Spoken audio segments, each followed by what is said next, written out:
Saudara, mari kita masuk ke dalam doa. Bapa di surga, kami bersyukur pada hari ini kami kembali boleh merenungkan firman Tuhan. Dan biarlah firman Tuhan yang kami renungkan ini membawa perubahan di dalam hidup kami. Bagaimana kami hidup sebagai umat Tuhan di tengah-tengah dunia ini. Dalam nama Tuhan Yesus kami berdoa. Amin. Bapak Ibu Saudara, Shalom. Pagi ini kita akan kembali merenungkan firman Tuhan. Dan mari membuka Alkitab kita dari Matius 24. Matius 24 ayat 42 sampai 51. Saya akan membacakan untuk kita semua.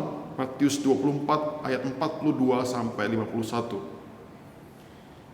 Karena itu berjaga-jagalah, sebab kamu tidak tahu pada hari mana Tuhanmu datang.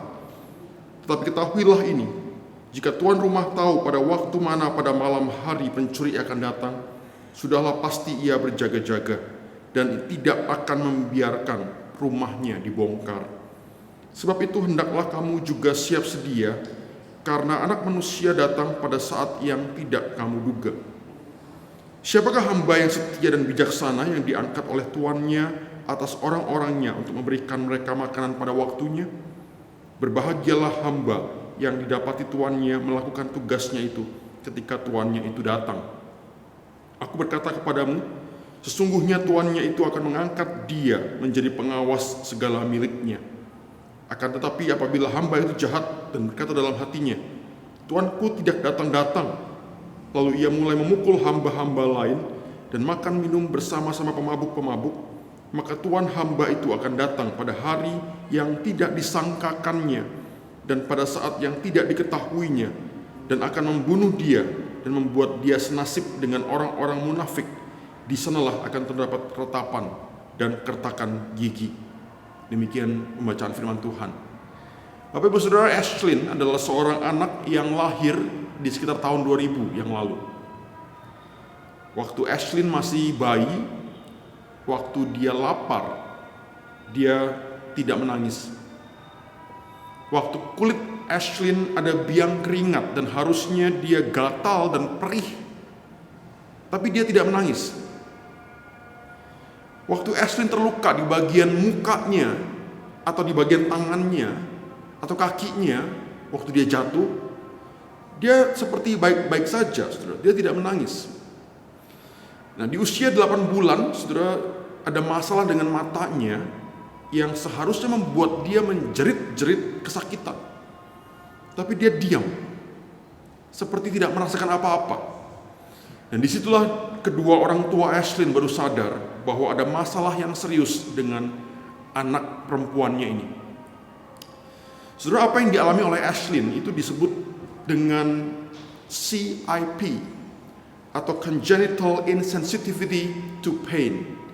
Dalam bahasa Indonesianya, kira-kira artinya kelainan bawaan dalam bentuk tidak mampu merasakan sakit.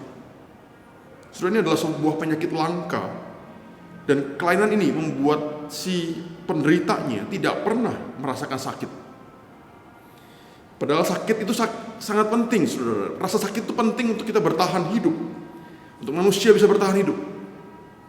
Saudara, kelainan ini sangat berbahaya karena membuat penderitanya punya asumsi yang salah. Asumsi yang salah, misalnya kalau jarinya tertusuk jarum, itu tidak apa-apa, karena tidak ada rasa sakit.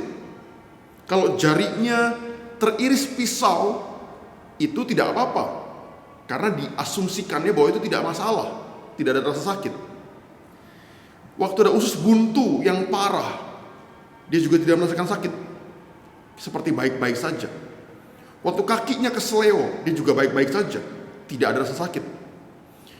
Waktu tangannya kena api, tangannya terbakar, atau badannya tersiram air mendidih, rasanya oke-oke saja, karena tidak ada rasa sakit. Saudara, kebanyakan orang yang menderita CIP ini meninggal di usia kanak-kanak karena ada luka di badannya atau ada penyakit di dalam tubuhnya yang tidak ketahuan dan tidak tertangani. Saudara, ada penderita CIP yang meninggal karena ada luka bakar yang serius. Orang lainnya yang penderita CIP juga meninggal karena ada usus buntu yang semakin parah. Tapi masalahnya dia berasumsi bahwa dia sehat saja. Nah, saudara, asumsi itu adalah dugaan yang dianggap benar. Dan kalau asumsi yang ada dalam pikiran kita itu salah, saudara, akibatnya bisa fatal. Saudara, kita semua pasti punya asumsi tentang hal-hal yang kita lakukan dalam kehidupan kita sehari-hari. Dan asumsi yang salah biasanya membawa pada perilaku atau cara hidup yang juga salah. Nah, saudara, ngomong-ngomong tentang asumsi, apa asumsi yang ada di dalam pikiran kita tentang kedatangan Yesus yang kedua kalinya? Terus saya yakin saudara-saudara yang mendengarkan khotbah ini, yang sudah cukup lama jadi orang Kristen, punya asumsi yang benar paling tidak dalam dua hal. Yang pertama adalah Tuhan Yesus pasti akan datang kembali. Kemudian yang kedua adalah kedatangannya tidak bisa diramal-ramal, tidak bisa ditebak-tebak. Betul begitu, saudara? Yang setuju boleh anggukan kepalanya. Tapi ada satu pertanyaan lagi yang saya duga jawaban kita itu bisa beda-beda, saudara.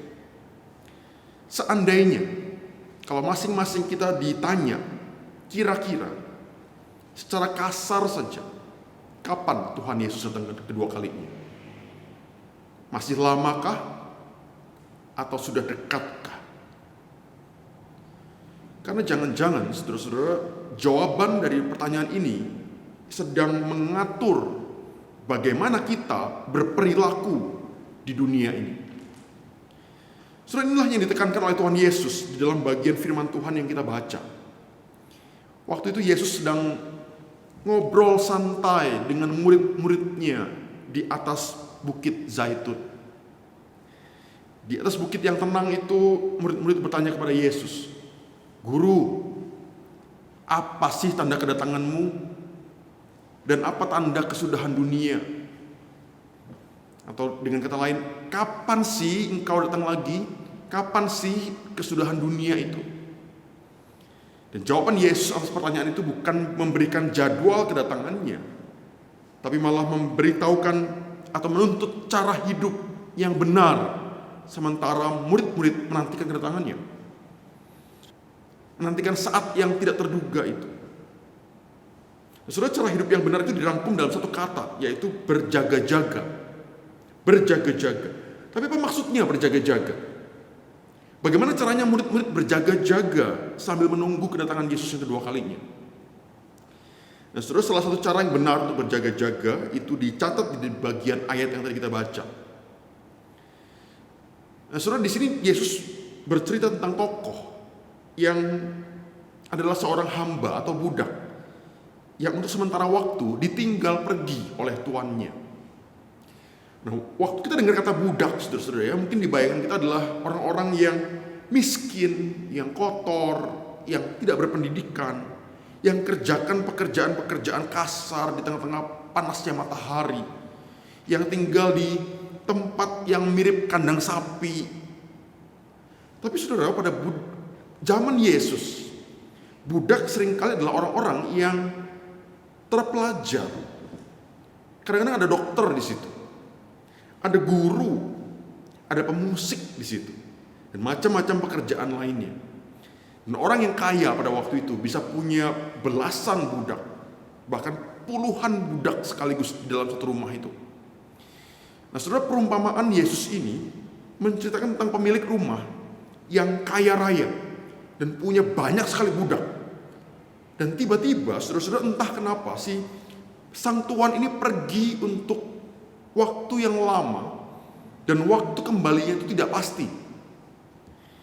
Dan sebelum dia pergi, dia pilih satu orang budak untuk diangkat jadi penanggung jawab untuk segala pekerjaan rumah, dan juga untuk memelihara budak-budak yang lain selama tuan itu pergi. Nah, saudara, di sini Yesus sedang mengajarkan kepada murid-muridnya dan kita hari ini sebagai umat Tuhan tentang asumsi yang mungkin ada di dalam pikiran kita tentang kedatangan Yesus kedua kalinya, dan bagaimana cara hidup yang mengikuti asumsi itu. Saudara, orang Kristen yang punya asumsi yang benar tentang kedatangan Yesus kedua kalinya punya ciri-ciri. Salah satunya adalah dia setia memperhatikan orang-orang yang dipercayakan kepadanya. Dia setia memperhatikan orang-orang yang dipercayakan kepadanya. Saudara, dalam ayat yang ke-45 dan ke-46 dikatakan, siapakah hamba yang setia dan bijaksana yang diangkat oleh tuannya atas orang-orangnya untuk memberikan mereka makanan pada waktunya? Berbahagialah hamba yang didapati tuannya melakukan tugasnya itu ketika tuannya itu datang. Saudara, dalam perumpamaannya, Yesus menyebut ciri hamba yang setia itu adalah memberikan makanan untuk orang-orang milik sang tuan itu pada waktunya. Hamba itu tidak diminta untuk berdiri di pintu pagar depan rumah, liatin ke jalan terus, kemudian tunggu kapan tuannya pulang. Sudah tidak. Tapi hamba itu diminta untuk setia, aktif, terlibat dalam kegiatan rumah tangga tuannya. Sudah begitu juga dengan kita waktu menantikan kedatangan Yesus kedua kalinya. Cara kita berjaga-jaga itu bukan dengan mengarahkan mata ke langit, justru mengarahkan mata ke bawah, ke arah meja di dalam rumah tangga milik Tuhan. Saudara, setia memperhatikan orang-orang yang dipercayakan kepada kita, setia memberikan makanan kepada rumah tangga milik Tuhan. Saudara, Tuhan sudah menetapkan sebuah meja untuk setiap hambanya, sebuah panggilan, sebuah lingkaran pengaruh tertentu, orang-orang tertentu. Saudara, bagi kita yang sudah berkeluarga atau nanti kita yang akan berkeluarga nantinya, saudara, semaksimal mungkin cukupkanlah kebutuhan keluarga kita, kebutuhan pasangan kita, kebutuhan anak-anak kita, kebutuhan orang tua kita. Kalau kita punya pegawai atau pembantu yang bekerja untuk kita, saudara, perhatikanlah kecukupan makanannya, kecukupan gizinya, perhatikanlah kesehatannya, kesejahteraannya, kelayakan gajinya, ketepatan waktu pemberian gajinya. Saudara, jangan tunda-tunda berikan gajinya sampai berhari-hari. Jangan sampai berikan gaji juga yang di bawah standar minimal. Bagi saudara yang menjadi majelis di gereja, saudara, kerjakanlah bagian yang dipercayakan kepada saudara dengan setia. Perhatikanlah kesehatan dan kesejahteraan para karyawan gereja, sopir gereja, staf tata usaha gereja. Pastikan mereka menerima gaji mereka dengan layak dan tepat waktu. Saudara, jangan bersikap diam dan pura-pura bodoh pada waktu kita tahu bahwa ada karyawan gereja yang digaji dengan tidak layak atau diperlakukan dengan tidak layak. Saudara, seorang staf tata usaha di sebuah gereja pernah curhat ke saya. Beliau sudah kerja di gereja itu selama 8 tahun. Tapi waktu dia mengajukan cuti, sama sekali tidak pernah diizinkan untuk cuti 1 hari pun, saudara, selama 8 tahun. Dan beberapa minggu setelah dia curhat itu, beliau meninggal karena sakit kanker. Sudah ada koster di gereja tertentu yang gajinya jauh di bawah upah minimum. Ada sopir di gereja tertentu yang sering diperlakukan dengan kasar. Kepalanya sering sama jemaat gereja, sama hamba Tuhan di gereja itu. Saudara, hal-hal seperti ini jangan sampai terjadi waktu saudara menjabat sebagai majelis gereja. Saudara, perhatikanlah kesejahteraan orang-orang yang Tuhan percayakan kepada saudara. Saudara yang melayani anak-anak di sekolah minggu, saudara memberikan makanan rohani berupa pengajaran firman Tuhan yang dipersiapkan dengan sebaik-baiknya. Bagi saudara yang melayani sebagai hamba Tuhan, sudahkah saudara memberikan makanan rohani kepada jemaat kepunyaan Allah itu dengan pelayanan mimbar yang dipersiapkan dengan serius? Bagi saudara yang melayani sebagai pengurus komisi, sebagai pemimpin-pemimpin ibadah, singer, pemusik, saudara, apakah kita sudah memberikan yang terbaik dengan keterampilan yang Tuhan percayakan kepada kita? Sudahkah kita mempersiapkan diri dengan sebaik-baiknya waktu melayani Tuhan, melayani jemaat Tuhan yang Dia percayakan kepada kita? Saudara, kalau Tuhan Yesus datang, tiba-tiba datang untuk kedua kalinya, apakah kita sedang menjadi pemerhati dan pelayan yang baik untuk orang-orang yang dipercayakan kepada kita? Atau kita ditemukan Tuhan sedang bermalas-malasan, sedang kerja asal-asalan, sedang pura-pura bodoh, sementara orang-orang yang dipercayakan Tuhan kepada kita sedang ditelantarkan? Saudara, ciri-ciri umat Tuhan yang punya asumsi yang benar tentang kedatangan Yesus kedua kalinya adalah setia memperhatikan orang-orang yang dipercayakan kepada kita. Tapi bagaimana kalau kita punya asumsi yang salah? Saudara, mari melihat ayat yang ke-48 dan 49. Apabila hamba itu jahat dan berkata dalam hatinya, "Tuanku tidak datang-datang," lalu ia mulai memukul hamba-hamba lain dan makan minum bersama-sama pemabuk-pemabuk. Saudara, dalam bahasa Indonesia ada satu istilah unik yang saya rasa tidak ada di dalam bahasa lain. Dan kata itu adalah mentang-mentang. Mentang-mentang. Saudara, arti dari kata ini adalah hanya karena merasa titik-titik-titik, maka titik-titik-titik. Mentang-mentang kaya, dia bisa beli apapun yang dia nggak butuh. Mentang-mentang. Dan biasanya kata ini dipakai dalam nuansa yang negatif. Nah, saudara, ciri orang yang punya asumsi yang salah tentang kedatangan Yesus kedua kalinya adalah punya sikap yang mentang-mentang. Saudara, perilaku memukul hamba-hamba lain dan makan minum bersama-sama para pemabuk itu diawali dengan satu asumsi. Tuanku tidak datang-datang. Saudara, dalam budaya pada waktu itu, gaya hidup bermabuk-mabukan, gaya hidup bertindak kasar kepada budak itu adalah hak istimewa para tuan. Jadi kalau si budak hidup seperti itu, maka dia sedang berlagak jadi tuan. Mentang-mentang dia diangkat tuannya, maka dia bertindak seperti tuannya. Saudara, ciri orang yang punya asumsi yang salah tentang kedatangan Yesus kedua kalinya adalah punya sikap yang mentang-mentang.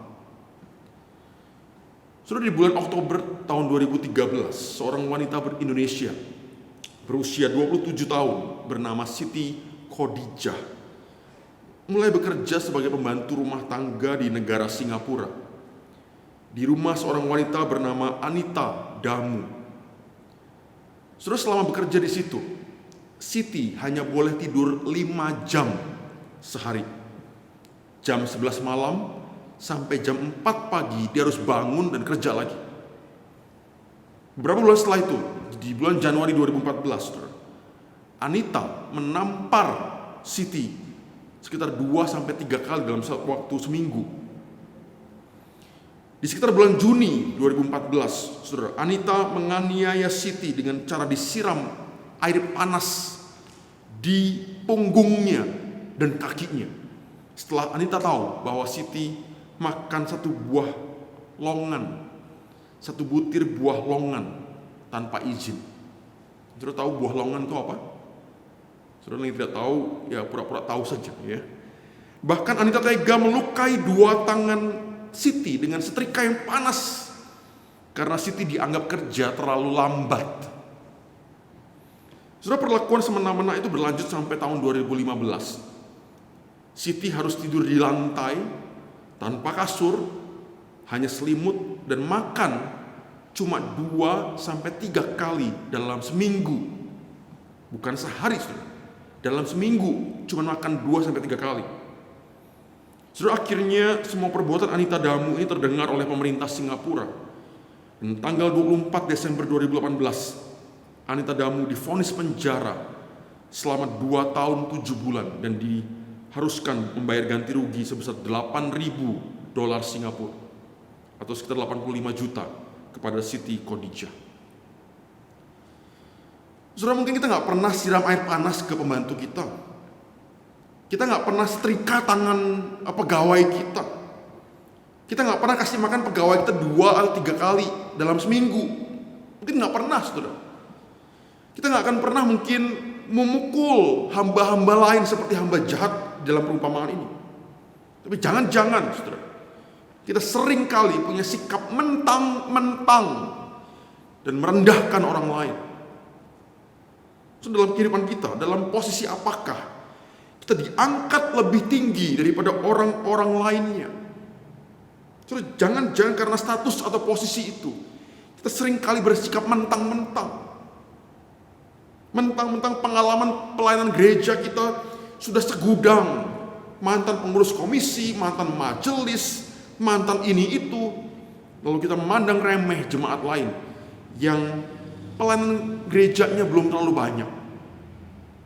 Mentang-mentang kita punya gelar S2, S3, kita anggap remeh mereka yang gelarnya S3 karena SD, SMP, SMA mungkin. Mentang-mentang kita sudah berumur, sudah senior, usia kepala 5, kepala 6, kepala 7. Kita lalu meremehkan jemaat lain, meremehkan majelis hamba Tuhan yang usianya paling-paling cuma kepala 3, kepala 4, dan kita anggap mereka bodoh, nggak tahu apa-apa, masih ingusan. Sudah mentang-mentang kita orang kaya raya, kita anggap remeh orang yang miskin, orang yang hidupnya pas-pasan. Mentang-mentang kita merasa bahwa etnis kita lebih hebat daripada orang lain, kita menganggap remeh orang-orang yang etnisnya berbeda dengan kita. Mentang-mentang kita ini bos atau pemilik toko atau pemilik pabrik, atau anaknya bos mungkin, anaknya pemilik pabrik, kita bisa ngomong seenaknya kepada pegawai kita atau pegawainya orang tua kita. Saudara, asumsi yang salah tentang kedatangan Yesus kedua kalinya seringkali membawa kemerosotan pada relasi kita dengan orang lain. Saudara, kalau Tuhan Yesus datang tiba-tiba kedua kali nanti, apakah jangan-jangan kita ditemukan Tuhan sedang jadi orang-orang yang bersikap mentang-mentang kepada orang lain? Saudara, kedatangan Yesus kedua kalinya mungkin sedekat 1 hari lagi, atau 1 minggu lagi, atau 1 tahun lagi, kita nggak tahu, saudara. Karena itu marilah kita hidup sebagai orang yang berjaga-jaga, menantikan kedatangan Tuhan Yesus dengan cara memperhatikan orang-orang yang dipercayakan kepada kita dan tidak bersikap mentang-mentang terhadap mereka.